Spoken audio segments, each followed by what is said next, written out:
Semuanya tahu bahwa Abdurrahman bin Auf ketika hijrah dari Mekah ke Madinah tahun 622 Masehi bersama dengan Rasulullah, Abdurrahman bin Auf adalah seorang kaya di Mekah, ditinggalkannya semua kekayaannya, bahkan istrinya pun ditinggalkannya di Mekah. Dia berangkat ke Madinah. Apa hebatnya Abdurrahman bin Auf ini? Dia mampu menciptakan lapangan kerja puluhan juta. Tapi waktu itu masih belum disebut puluhan juta, tapi belasan ribu. Sahabat Rasulullah saja jumlahnya 12.000 orang.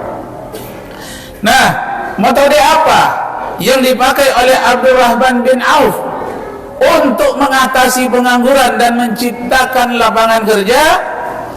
Ada sahabat kaum Ansar menawarkan kepada Abdurrahman bin Auf kekayaan, karena dia biasa orang kaya.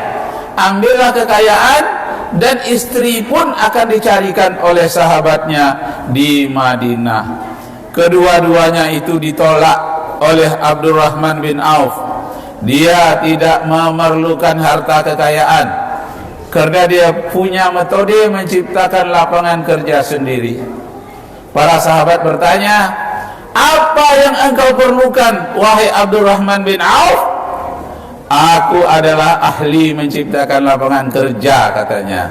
Maka bagiku tak perlu modal, tak perlu kalian berikan harta, tunjukkan saja kepadaku jalan ke pasar, katanya. Jadi kaum muslimin yang berbahagia, orang Madinah pun menunjukkan jalan ke pasar. Di pasar itu dia mula-mula membantu orang berjualan. Mulai dia berkenalan dengan beberapa pedagang. Akhirnya dia menyewa satu tempat kecil. Satu tempat itu disewa, lama-lama jadi 2, lama-lama jadi 3. Akhirnya dia punya sendiri. Bahkan akhirnya dia menjadi sahabat Nabi yang kaya raya. Lebih dari 600 unta dia punya, separuhnya dia zakatkan. Kalau kita berzakat 2,5%, kalau dia berzakat itu, berinfak itu separuh dari hartanya. Itulah Abdurrahman bin Auf. Metode apa yang dilakukan untuk mengatasi pengangguran? Metode apa yang dilakukan oleh Abdurrahman bin Auf untuk mengisi lowongan kerja? Metode penguasaan pasar. Jalan-jalan menuju pasar dia tahu, dan akhirnya dia menguasai pasar itu.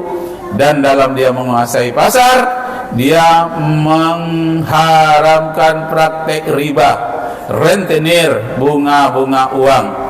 Akhirnya orang percaya kepada dia. Dia mengambil untung tidak berlipat ganda, sekedarnya saja, karena berdagang bagi beliau adalah ibadah. Berdagang bagi beliau mempunyai fungsi sosial, bukan fungsi kapitalis yang ingin meraup keuntungan sebesar-besarnya dari modal yang sekecil-kecilnya. Tidaklah demikian. Kaum muslimin sidang Jumat yang berbahagia, perlu kita pahami ada satu hadis dhaif. Hadis ini diperdebatkan di kalangan para ulama, tapi di kalangan para ilmuwan bukan dia menilai hadis ini dhaif atau marfu' atau hasan, tapi yang dia nilai intinya. Intinya apa hadis ini? Dia tak bermasalah dalam masalah tingkatan hadis ini. Yang penting intinya apa? Intisarinya. Hadis ini menyatakan tis'atu a'sarir rizki fit tijarah.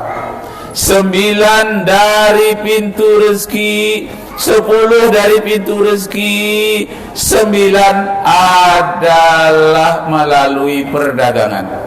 Seolah-olah beliau mengatakan, kalau ingin mendapatkan kekayaan, kuasailah dunia perdagangan. Kaum muslimin sidang Jumat yang berbahagia, di dalam kitab Al-Mughni dari Hamlil Asfar Al-Hafiz Al-Iraqi di dalam hadis nomor 1576 menyatakan dengan lengkap hadis ini, alaikum bitijarah fa inna fiha tis'atu a'sarin ar-rizqati.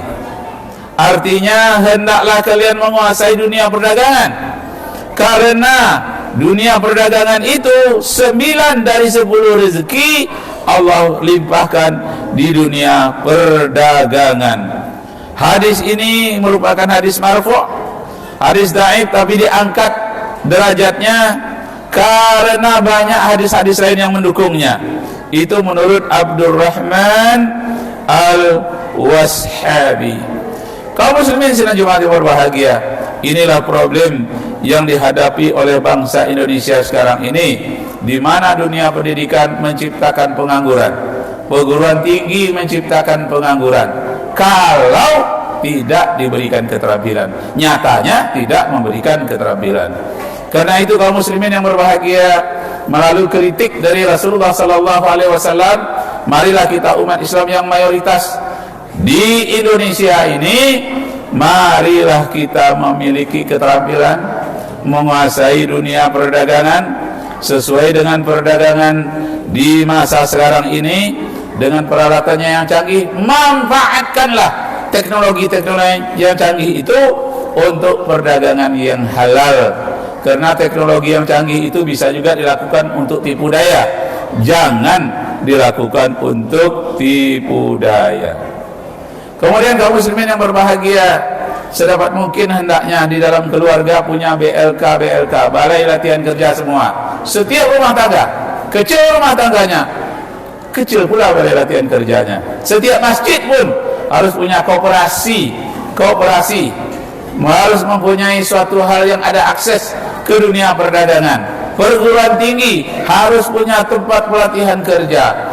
Kalaulah mulai dari SD sampai ke perguruan tinggi mengikutkan perintah Rasulullah, jangan hanya menghafal, jangan hanya menulis membaca, tapi beri keterampilan, insya Allah umat Islam tidak akan ada yang menganggur.